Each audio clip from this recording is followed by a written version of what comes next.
Hi friends welcome back to my channel. So నేను మీ Jhansi. So ఇది ఈరోజు వీడియో ఎందుకు తీస్తున్నానంటే విన్సీ తనకి ఇష్టమైన చీకు బంటి ప్రోగ్రామ్ ఒకటి చూస్తాను అనమాట నిక్ ఛానల్లో।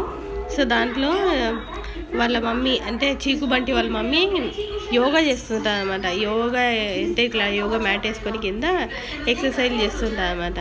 ఇది కూడా ఎంత మంచిగా తెలుసో అది చూసి ఆ ప్రోగ్రామ్ చూసి వాళ్ళ మమ్మీ ఎలా ఎక్సర్సైజ్ చేసేస్తుందో అలా చూసి అది ఎక్సర్సైజ్ చేస్తుంది। నాకు ఎంత ఫన్నీ అనిపించింది అంటే ఇంకొకటి ఏంటంటే వాళ్ళు ఎంత గ్రాస్పీ చేసుకుంటున్నారు చూడండి। సో వాళ్ళు చేసే ప్రతిదీ వీళ్ళు అంటే ఏమంటారు ఫాలో అవుతున్నారు అనమాట। అంటే వాళ్ళని ఫాలో అవుతున్నారని నాకు అనిపించింది। పిల్లల మైండ్ ఎంత సెన్సిటివ్గా నాకు బాగా అర్థమైంది అనమాట వాళ్ళని చూసి। ప్రోగ్రాంలో వాళ్ళు ఏది చేస్తుంటే అది చేస్తుంది అనమాట। సో అందుకనే మనం ఏదైనా ప్రోగ్రామ్ పెట్టిస్తే పిల్లలకి వాళ్ళకి యూజ్ఫుల్ అయ్యేదే పెట్టియాలని నేను అనుకున్నా ఈ రోజు నుంచి। సో ఇది కూడా ఒక మంచి హ్యాబిటే, అంటే వాళ్ళు చూసి నేర్చుకోవడం అనేది చాలా హ్యాపీ అనిపించింది నాకైతే వీడియో